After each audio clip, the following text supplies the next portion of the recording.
নমস্কার বন্ধুরা। তো আজকে সকালবেলা চাটা খেয়ে চলে আসলাম। এই ঠাকুর ঘরের অবস্থাটা দেখো। আর সামনেই যেহেতু লোকনাথ পুজো, তো এই জন্য একটু ঘর দৌড়গুলো আর কি ভালো মতন এই ঠাকুরের ঘরটা আর কি ভালো করে গুছিয়ে নিব আর ঝেড়েও নিব। আর কয়েকদিন পরে যেহেতু লোকনাথ পুজো, তো এই জন্যে আর কি আগের থেকে এগুলো মানে একটা একটা করে কাজ না সারলে কিন্তু হবে না। না হলে একদিনে দুই দিনে মানে এত বড় ঘরটা আমি পরিষ্কার করতে পারবো না। তো এই জন্যে আর কি চাটা খেয়ে চলে আসলাম। দেখো এখন সব কিছু নামিয়ে নিচ্ছি।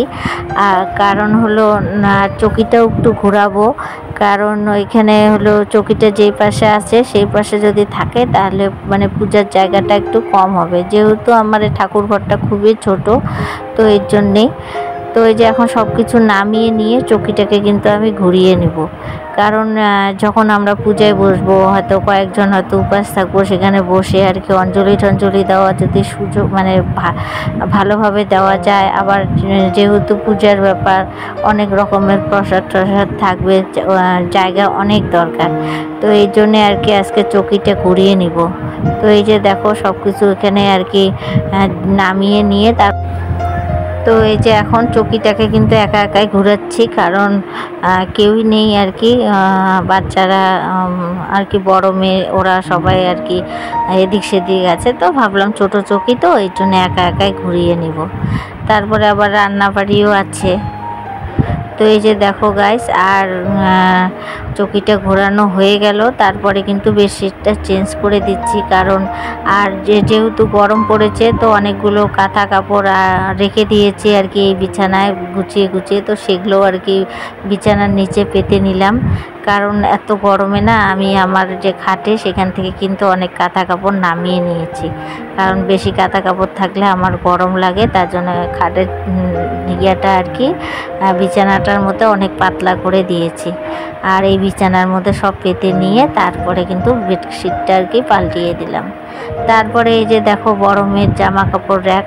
দেখো তো সামনের আলনাটায় আমি কিন্তু ওর জামা কাপড় রাখি না, কারণ ও একটু বার হয় বেশি আর ওর জামা কাপড়ও বেশি। তো এই জন্য সামনের আলনায় রাখি না, এই টোটাল ঝুড়িটা ওর জন্য রেখেছি। ওর যত জামা কাপড় আছে সব জামা কাপড় কিন্তু এখানেই থাকে, আর আলনার মধ্যে আমাদের চারজনের থাকে। তো দেখো এই যে একবারে গুছিয়ে টুচিয়ে নিয়ে কিন্তু তোমাদের সঙ্গে শেয়ার করছি, কারণ অতটা সময়ও ছিল না, আর রান্না করছিলাম আর এদিকে কাজ টাজ করছিলাম। তো এর জন্য আর কি আর গোছানোটা তোমাদের সঙ্গে শেয়ার করলাম না। তো দেখো এখন কত সুন্দর হয়ে গেছে আমার ঠাকুর ঘরটা। আর ঠাকুরের পাশটা তোমাদের দেখাচ্ছি না, কারণ ঠাকুরের জায়গাটা অনেক এখনও পরিষ্কার করা হয় নাই। তো স্নান করে একবারে আমি পরিষ্কার মানে স্নান করে টোরে কিন্তু ঠাকুরের জায়গাটা পরিষ্কার করে পুজো দিয়ে দিব। তারপরে চলে আসলাম এই যে আলনার এখানে, আলনাটাও একটু গুছিয়ে নিব, কারণ ওই আলনাটার মধ্যে না অনেক আর কি জামা কাপড় আছে, সেটা আর কি গরমে লাগে না। এর আগে তুলে রেখেছিলাম, কিন্তু আরও দেখছি কিছু কয়েকটা জামা কাপড় আছে সেটা আর কি গরমে লাগবেই না। তো বেকার এখানে মানে রেখে রেখে অনেক ধুলো হয়েছে। তাও ছেলে মেয়ের কয়েকটা ড্রেস ছিল স্কুলের, সেগুলোও মানে রেখেছিলাম। তো ওগুলো ধুলো ধুলো হয়েছে, তো ওগুলো বের করে নিলাম আর ধোয়ার জন্য বের করে রেখে দিয়েছি। তারপরে এই যে অনেকগুলো জামা কাপড় আবার আলমারিতেও ঢুকিয়ে দিলাম, কারণ ওগুলো এখন আর দরকার নেই। তারপরে এই ওয়ালটাও আর কি ছেড়ে নিয়েছিলাম। তো এই যে রাধা কৃষ্ণর আর কি ফটোটা সেটাও নামিয়েছিলাম। তো এই যে সেটাও এখন টাঙিয়ে দিচ্ছি।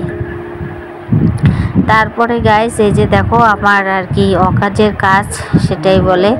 তো এই যে কয়েকটা কৌটো কেটে নিয়েছি, আর দেখো এই যে সামনে কতগুলো ফুল জমে গেছে আমার ঘরে।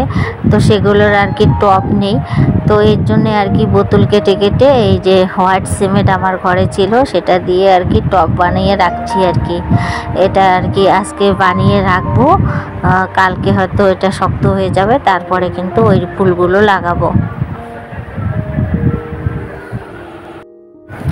নিজের হাতে কিছু বানাতে গেলে কিন্তু খুবই ভালো লাগে, নিজের হাতের জিনিস বানানো দেখতেও খুব ভালো লাগে। তো এরকম আমি মাঝে মধ্যে এটা সেটা করেই থাকি, হয়তো যারা আমার ভিডিও দেখো তারা হয়তো জানো। তো গাইস এত দূর অবধি যারা আমার ভিডিওটা দেখছো, তো তাদেরকে অসংখ্য অসংখ্য ধন্যবাদ। আর কি বলি আর আর এই যে দেখো আমার ছেলে কিন্তু এই যে গরম পড়েছে, এর জন্য আর কি আমার ছেলের মায়া লাগছে যে মা এরকম তুমি ঘেমে গেছো। তো একটু পরপর কিন্তু আমার ছেলে জল খাওয়াচ্ছে, ঘাম মুছিয়ে দিচ্ছে। এটা তোমরা জানোই আমার ভিডিও যারা যারা দেখো যে আমার ছেলে এই গরমে কি কি করে, আমাকে একটু পরপর কিন্তু জল খাওয়ায় দেয়। তো এই যে এখন এই যে এটাকে দিয়ে ট্রাই করলাম যে এরকম হবে, মানে আমার বড় মেয়ে বলছে এটা কিভাবে লাগাবা, তো আমি বললাম। তো এখন আর কি এগুলাকে আর কি এটা বসানো যাবে না, কারণ এটা এখনও নরম আছে। তো ট্রাই করা হলো। তো এখানে আর কি কলমের যেগুলো পুরনো কলম আছে সেগুলো আর কি গেঁথে গেঁথে রাখবো যেন ছিদ্রটা আর কি ভালো হয়। তো প্রিয়সী বলল আর কি আমার বড় মেয়ে মা একটু দেখাও তো কেমন লাগে, তো এর জন্যে আর কি এটা দেখালাম আর কি। তো গাইস, তোমরা যদি কেউ আমার নতুন বন্ধু হয়ে থাকো তো প্লিজ আমার চ্যানেলটাকে সাবস্ক্রাইব করে দিও।